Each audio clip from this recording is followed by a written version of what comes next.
こんにちは、ジパング55のタカです。今私は青森空港に来ています。今回は桜祭りやねぷた祭りで有名な弘前のおすすめスポットをご紹介します。こちらのおすすめ観光スポットと飲食店を順番にご紹介していきます。2つのお祭りで訪れる機会も多いと思うので、参考になれば嬉しいです。また今回の旅行では、海津軽と奥入瀬渓流ホテルバイ星野リゾートに宿泊予定です。そちらは次回の動画でご紹介しますので、合わせて確認してみてください。このチャンネルはホテル紹介を中心に、各地の観光スポットをご紹介しています。動画作りの励みになるので、チャンネル登録、高評価いただけると嬉しいです。それでは早速ご紹介していきたいと思います。最初にご紹介するのはねぷた村です。弘前の夏の名物ねぷた祭りを紹介している施設です。弘前駅から車で10分ほど、弘前城からも歩いて10分ほどです。館内では津軽三味線の生演奏やねぷた祭りとねぶた祭りの違いなどを説明してくれます。弘前だけでなく青森の文化に触れるには最適の場所ですね。値段は大人1人600円です。津軽三味線の生演奏も回数が多かったです。曜日や時期によって回数も異なるみたいなので、訪れたタイミングで確認してみてください。それでは早速、ねぷた祭りの説明と津軽三味線の生演奏を聞きたいと思います。県内だけでも約40カ所ほどの地域で行われているお祭りですけどね、こちら県外になると、北は北海道から南は鹿児島県の方まで幅広い地域で行われているお祭りとなっております。県外のお祭りはここ青森県との友好都市、姉妹都市だとか町おこし、村おこしで行われている地域もあるようです。県内のお祭りだと7月の下旬からお盆の時期にかけまして各所で行われております。その中でも大きなお祭り3種類ほどありますので、こちらの方を紹介していきたいと思います。まず1つ目が青森市の青森ねぶた。横幅が7から8メートルほどある横に大きなものとなっております。そしてこちらねぶたの前には羽とと呼ばれる踊り手がつくのも特徴です。ラッセラーラッセラーラッセラッセラッセラーと掛け声をかけながら跳ねたり踊ったりしています。その時間もね約2時間。これ1日でね4キロくらい痩せる人中にはいるみたいですよ。お疲れそうでしょ。だからねこの羽人さん歩いている人も中にはいるみたいなのでね、見に行った時羽人さん歩いていてもがっかりせずにね、この人は疲れちゃったのかなって温かい目でね見守っていただけたらなと思います。こちら鏡絵と言いまして、津軽にも夏が来たぞという勢いを表す、そういった意味が描かれております。変わった裏面が今度こちら、真ん中に一人の美しい女性が描かれていることが多いです。こちらを見送り絵と言いましてね、津軽の短い夏が終わるのを惜しむとか、それを見送ると、そういった意味が込められている見送り絵となっております。ですのでここ弘前のねぷたはねぷたの灯籠一台でね、夏の到来から夏が過ぎ去っていくと、そういった様子を表面と裏面で表しているんですね。そしてねねぷたの参加団体数も県内で多いのがここ弘前なんですね。昨年度は65団体、これ青森ねぶたの約3倍です。今年は68団体参加予定ですので、ぜひ見に来た際はたくさんの表面裏面見て自分の好みの絵を探していただけたらなと思います。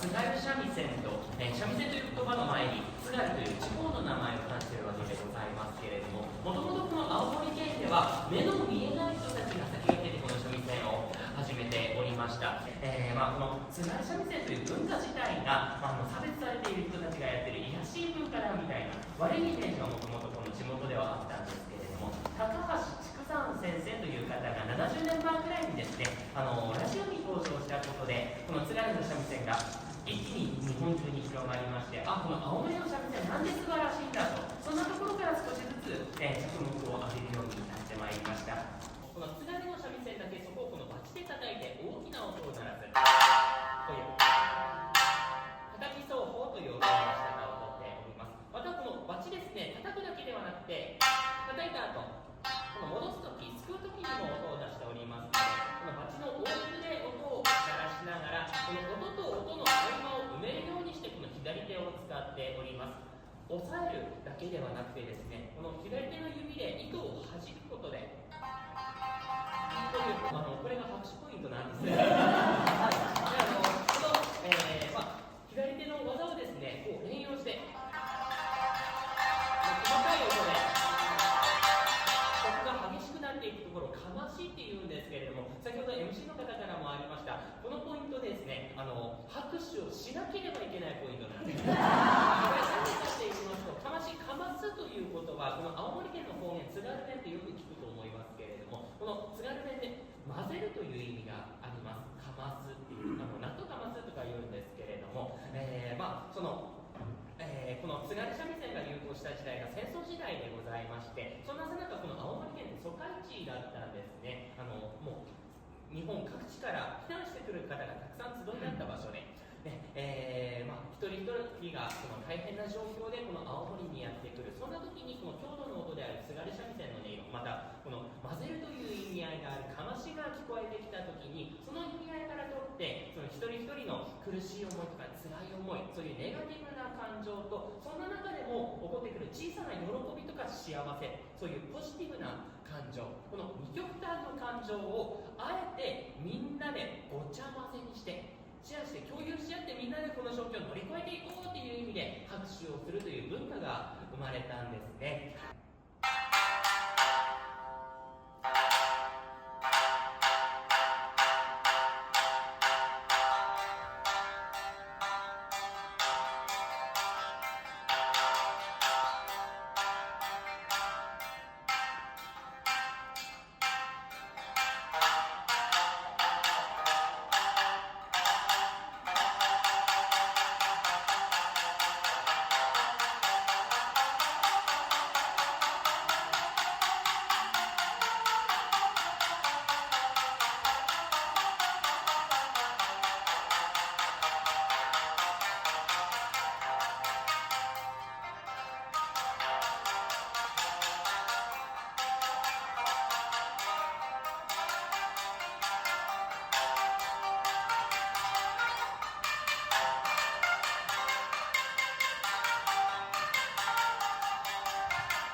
素晴らしい演奏でしたね。ねぷたのことや津軽三味線のことがよくわかる説明でした。訪れた際にはぜひ参加してみてください。館内には実際のねぷた祭りで使用される出汁などが展示されています。とても綺麗な絵が描かれていますね。江戸時代末期に発刊された本なども展示されていました。これらの絵を参考にしながらねぷた絵師は絵を描いていたそうです。弘前には忍者もいたようで、忍者道具も飾ってありました。弘前藩の米蔵に使われていた場所を改装して工芸品などを販売しています。建物がとても雰囲気がありますね。駒もその場で作成していました。手で回せる可愛らしい駒ですね。博打として遊んでいた駒の体験もできました。東西南北と1から6までの数字を指定し、当てると駒がもらえます。参加は無料でした。他にも工芸品を作るところを生で見れるので面白いと思います。途中には中庭もありました。池の中には立派な鯉が泳いでいました。餌やりもできるようになっていましたね。最後はお土産売り場があり、青森や東北の名産品が売っていたので、お土産購入にもちょうどいいと思います。津軽名物の手焼きせんべいも販売していました。1枚150円で熱々のせんべいが食べれます。これが香ばしくかなり美味しかったのでおすすめですね。施設内容が充実しており、とても見応えがある施設でした。弘前に来た際はぜひ立ち寄ってみてください。続いてご紹介するのは弘前城です。先ほどのねぷた村からは歩いて10分ほどの距離にあります。弘前城は江戸時代初期の1611年に津軽市によって築かれました。桜の名所としても有名で、春には約2600本の桜が咲き、日本一の桜とも言われています。お城の周りは公園として整備されているので、桜祭りの際には多くの観光客で賑わいます。当初は5層の天守がありましたが、1627年に落雷で焼失し、現在残っているのは1810年に再建された3層の天守です。江戸時代を通じて、弘前藩の政治、軍事の中心として使われ、津軽市の居城でした。明治時代になると廃藩置県により城の役割を終えますが、弘前公園として整備され、今も多くの歴史的建造物が残されています。現在は東北地方で唯一、現存天守が残る貴重な城として、多くの観光客に親しまれています。入館料は1人320円です。こちらが天守閣です。他のお城のように、石垣がそびえ立って天守閣があるわけではないので、少し小さく見えますね。中には歴史を説明するパネルと、当時使われていた品物が飾ってありましたが、数は多くなかったです。一番上もそんなに高くないので、景色が一望できるというわけでもなかったです。当時の御殿の模型もありました。現在は残っていませんが、かなり大きかったようですね。桜祭りの時期になると、天守閣の周りも桜が彩ります。ぜひお祭りの時期には、天守閣と公園を散策してみてください。弘前城の周りには、明治時代の建物も残っています。旧東扇義塾外人教師館では、県内で最初に開校した私学校の外国人宣教師が生活した洋館を見ることができます。カフェも中にあり、当時の気分を味わうことができます。書斎や寝室、子供部屋などを無料で見学できます。明治期の弘前における外国人の暮らしぶりがわかる貴重な建物です。隣にはミニチュアで再現した弘前市内にあった建物も見ることができます。どれも可愛らしいですね。洋館の前には山車が展示されている無料の施設もありました。神話や昔話の一部を模した山車が展示されていました。展示内容は多くないですが、迫力があり面白かったですね。さらにその近くには、旧第59銀行本店本館があります。200円で中を見学できます。第59国立銀行は、1879年に設立された国立銀行で、当時の建物を移動させ、現在は青森銀行記念館として開館しています。当時の館内を見ることができるので、レトロな雰囲気を楽しむことができます。パネルなどで銀行の説明などがありました。館内の装飾などが見れますが、展示内容はそんなに多くなかったので、興味がある方は中に入ってみてください。続いて場所が少し移動しますが、三内丸山遺跡です。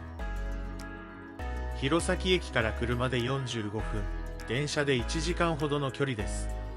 どちらかというと青森市内が近いですが、とてもおすすめの場所なので今回ご紹介いたします。三内丸山遺跡は青森市にある日本最大級の縄文時代の大規模集落跡です。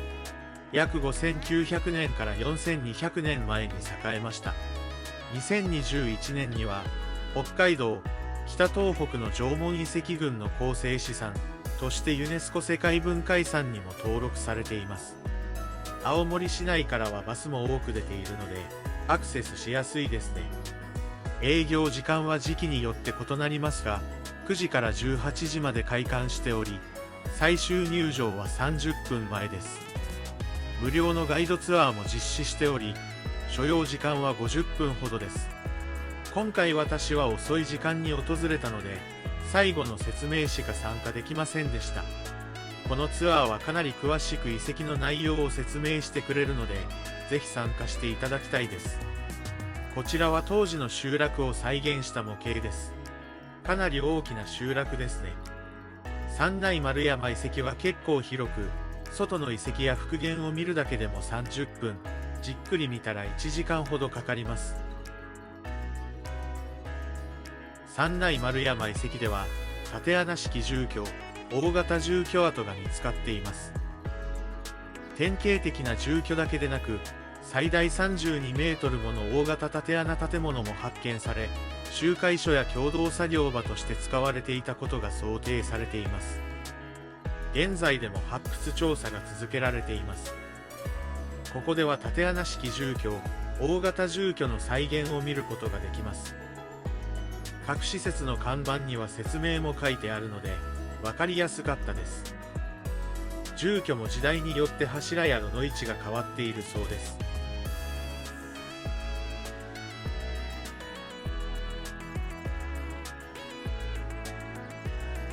石器や土器などが捨てられていた場所からは多くの遺物が発見されているようです。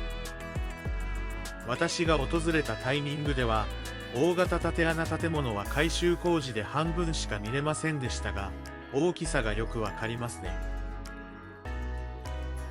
発掘調査の結果をもとにできるだけ忠実に再現しているそうです。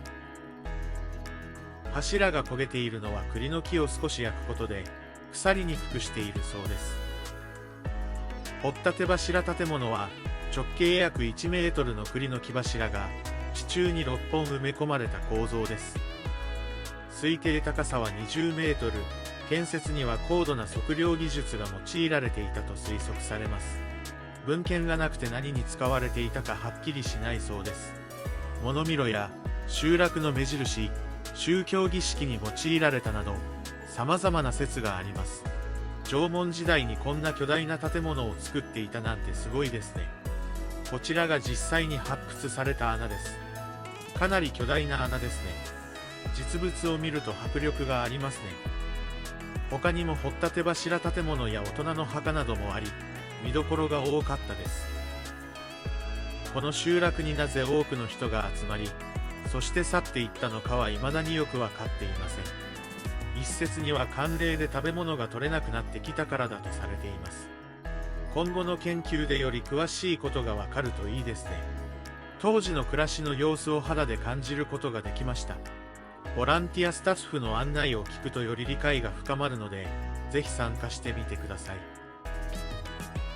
館内にも出土品などの展示品を見ることができました。縄文時代の数千年前の遺物を見ることができるなんて貴重ですね。およそ2000点に及ぶ土器や土偶が発掘されています。重要文化財の土器なども展示されています。教科書で見たような石器が多くありました。当時使用されていた木材も発見されています。動物の骨なども多く発見され、当時の生活などを見ることができます。大量の土器も見ることができ、圧巻ですね。小さい破片をつなぎ合わせて土器を再現しているのがすごいですね。網かごのポシェットもあり、当時からこういったものが使われていたなんて驚きです。土器は大小様々なものがあり、面白い顔のものもありますね。子供のお墓に使われた土器などもありました。展示内容はとてもわかりやすかったので、館内の展示もぜひ見てみてください。他にも体験コーナーがあったので、子供から大人まで楽しめます。早めに訪れると、いろいろ参加できると思います。お土産もいろいろ販売しているので、ここで揃えてもいいかもしれませんね。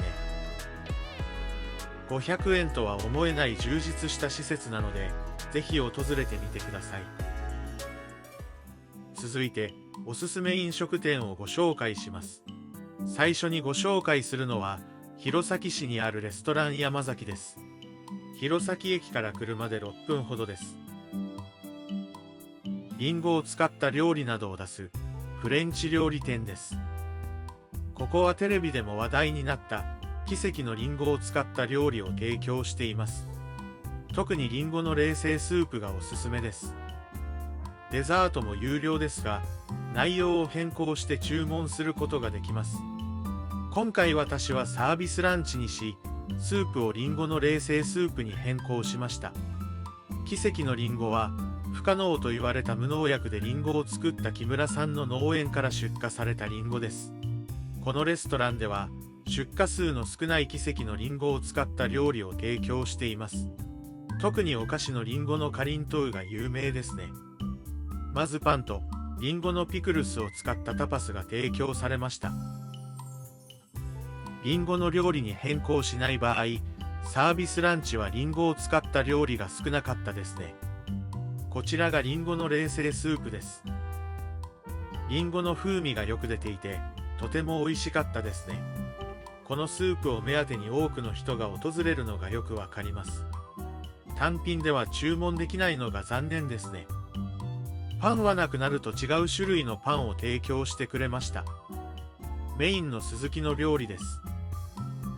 こちらも550円で変更したのですが、普通に美味しいスズキの料理で、特にインパクトはなかったです。リンゴを堪能したい方は、リンゴのフルコースを注文するといいかもしれませんね。最後のデザートもアップルパイに変更しました。こちらも美味しかったのですが、冷製スープが美味しすぎたので、印象は少し薄かったですね。レストランは混み合うので、事前予約がおすすめです。少しリッチなランチを堪能してみてください。レストランの隣には洋菓子店もありました。奇跡のリンゴを使ったお菓子などを提供しています。奇跡のリンゴのかりんとうはかなり美味しかったので、お土産にもおすすめです。青森空港でも販売していたので、そちらで購入してもいいかもしれません。レストランで提供していた料理も冷凍で販売していました。レストランが難しい場合は、こちらの洋菓子店だけ寄ってみるのもいいかもしれませんね。続いてご紹介するのは、戸田内輪餅店です。弘前駅から車で6分ほどの場所にあります。創業100年以上の老舗餅屋で、地元の人から観光客まで多くの人に親しまれています。明治時代に製麺所として始まり、戦後に餅専門店として現在の場所で営業をスタートしました。豆大福、串餅、内輪餅の3種類を販売しています。内輪餅は店名の由来で、平たく薄切りにされた餅を串刺しし、内輪に似せています。